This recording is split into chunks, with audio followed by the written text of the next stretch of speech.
किया। अगर सच्चाई नहीं सुन सकते तो इतना दिनों तक सड़कों पर संसद के समय लोगों को भ्रम फैला करके क्यों समय बर्बाद किया? ये दिखा रहे। हमको मालूम था ये भागने वाले हैं। सच्चाई को सुनना चाहिए, सच्चाई को सुनना चाहिए। और जब सच्चाई सामने में आया तो डर गए।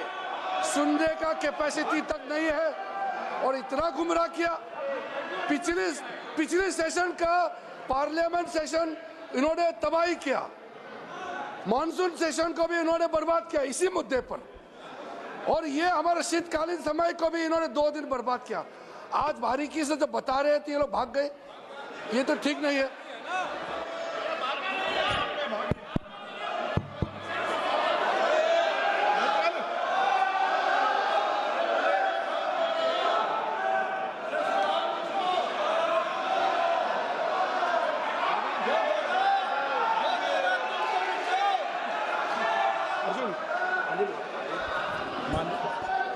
मान्यवर, ये 200 बार भी बहसकार करेंगे, एक भी अवैध घुसपैठियों को इस देश में हम वोट नहीं देंगे। ये हमारे एनडीए का पॉलिसी है मान्यवर। डिटेक्ट मतलब ढूंढो, डिलीट करो, मतदाता सूची में नाम काटो और उनको डिपोर्ट करो। हम संवैधानिक प्रक्रिया कर डिटेक्ट, डिलीट और डिपोर्ट ये पूरा करेंगे। ये क्यों सदन छोड़कर भाग गए? मैं इनके सामने तो कोई बात भी नहीं कर रहा था, ना कांग्रेस पार्टी के सामने बात कर रहा था। मैं तो बात कर रहा था घुसपैठियों को देश के बाहर निकालने की। अब ये तो देखिए साहब, अगर मैंने इतने सारे आरोप करे श्री जवाहरलाल नेहरू पर, इंदिरा गांधी पर, इनके पिताजी पर, सोनिया जी पर, तब भागते तो लाजिम था। ये घुसपैठियों को लिए भाग गए क्योंकि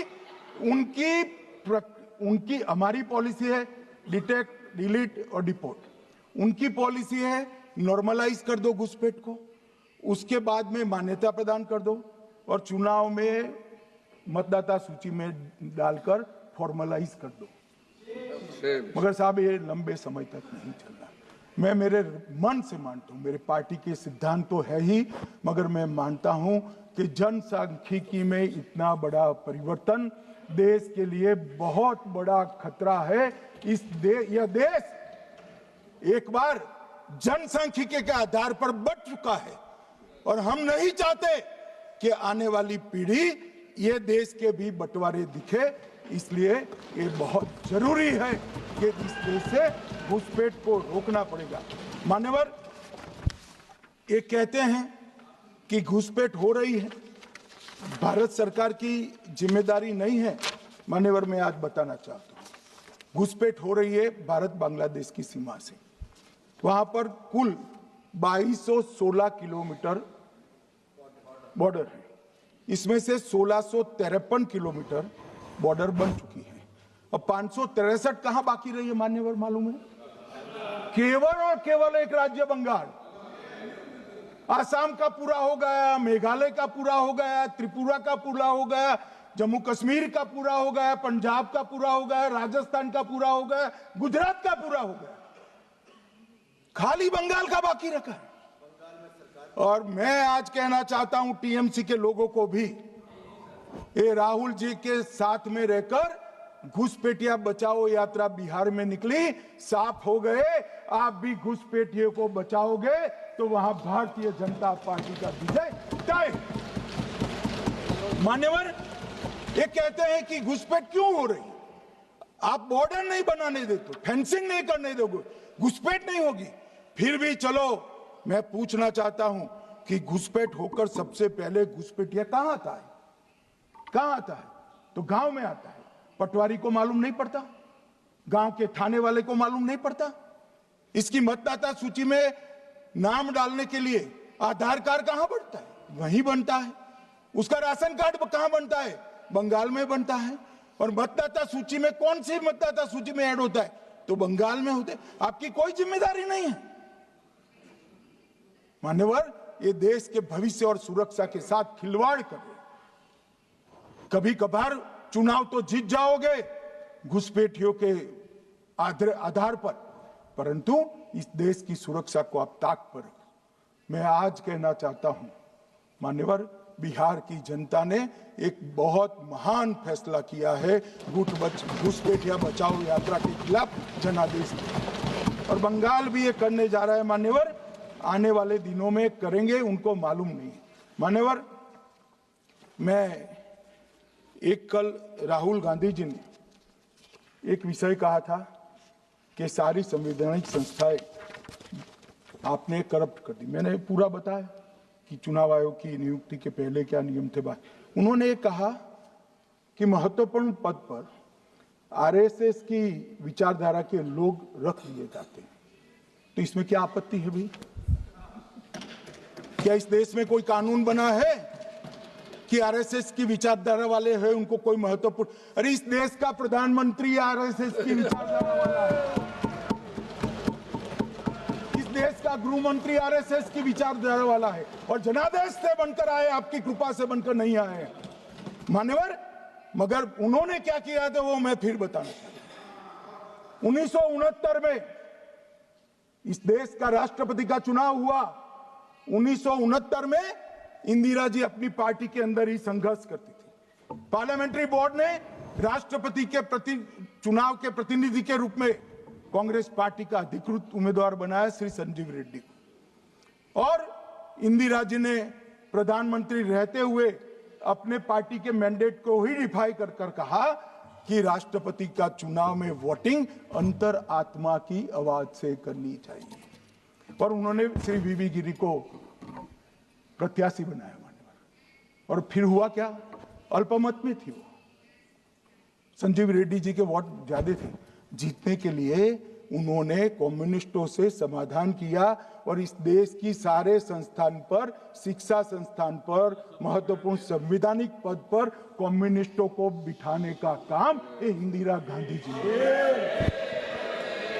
और वहीं से इस देश के विमर्श को बदलने का काम किया है, वहीं से किया है। वामपंथी विचारधारा इस देश के प्रकृति को, इस देश के स्वभाव को, इस देश की जनता को स्वीकार्य नहीं है, और इसीलिए वामपंथी लुप्त हो गए मान्यवर। उन्होंने इस देश के युवा धन को वामपंथी विचारधारा पर डाइवर्ट करने का काम किया है, जो 2014 से फिर से नरेंद्र मोदी जी ने इसको एक अच्छी तरीके से, लोकतांत्रिक तरीके से परिष्कृत करने का काम कर रहे हैं मान्यवर। और ये कह रहे हैं कि आरएसएस के विचारधारा वालों को रखते हैं। कोई ऐसा कानून नहीं है मान्यवर कि आरएसएस की विचारधारा वाला व्यक्ति कोई, आरएसएस की विचारधारा क्या? देश के लिए मरना ही आरएसएस की विचारधारा। देश को समृद्धि के परम शिखर पर ले जाना ही आरएसएस की विचारधारा है। देश की संस्कृति का झंडा बुलंद करना ही आरएसएस की विचारधारा। ये क्या समझाते हैं? हम ऐसे मान लेंगे? हम नहीं डरते साहब किसी से, हम नहीं डरते। मैं मेरी ही बात करता हूं। मैं तो 10 साल का था और नारे लगाता था, आसाम की गलियां सुनी है, इंदिरा गांधी खूनी है। हम तो वहां से लड़ते लड़ते आए हैं, हम नहीं डरते मान्यवर। और मान्यवर, इन्होंने कहा कि वोट चोरी से जीतते हैं, वोट चोरी से नहीं जीते हैं। आपने सर्जिकल स्ट्राइक का विरोध किया, इसलिए हम जीते हैं। आपने एयर स्ट्राइक का विरोध किया, इसलिए जीते हैं। आपने 370 हटाने का विरोध किया, इसलिए जीते हैं। आपने राम मंदिर बनाने का विरोध किया, इसलिए जीते हैं। आपने घुसपैठियों को हटाने का विरोध किया, इसलिए जीते हैं। आपने सीएए का विरोध किया, इसलिए हम जीते हैं। आपने ट्रिपल तलाक हटाने का विरोध किया, इसलिए जीते हैं। और आप 1 नेशन 1 इलेक्शन का विरोध कर रहे हो, इसलिए हम फिर से जीते हैं। माननीय 60 करोड़ गरीबों के घर में इस देश के प्रधानमंत्री जी ने घर पहुंचाया, गैस पहुंचाया, पानी पहुंचाया, शौचालय पहुंचाया, 5 किलो अनाज मुफ्त पहुंचाया, और 5 लाख तक की दवाइयां मुफ्त कर दी। क्या समझते हैं कि वोट चोरी कर कर जीते हैं?